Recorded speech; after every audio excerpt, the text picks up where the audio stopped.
তরকারি মা? লাউ তরকারি। লাউ দিয়ে ডাল। লাউ দিয়ে ডাল করলাম রসুন ফোড়ন দিয়া। আর ডালে রসুন ফোড়ন দিলে ভালো লাগে। এদিকে পাট শাক ভাজা হয়ে গেছে আর ওদিকে শাক ঘন্ট। আর দেশি মুরগির ঝোলটা ঢেলে ফেলেন। ঢালবো। এই যে হয়ে গেছে দেশি মুরগি, ঝোলটা হয়ে গেল।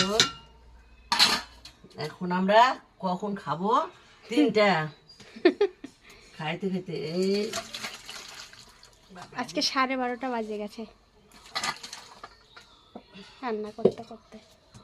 হ্যালো বন্ধুরা, দেখো এটা রাতে খাবো। রাতের জন্য আমরা রাতে রুটি দিয়ে খাবো। এই যে পাট শাক ভাজাটা দেখছো, পাট শাক ভাজা। তো এই যে মাছের মাথা দিয়ে শাক ঘন্ট। কালকে সে শেষে শাক দিয়া শাক ঘন্ট।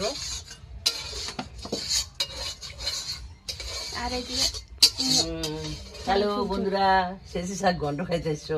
চিকেন দেবো না, দেশি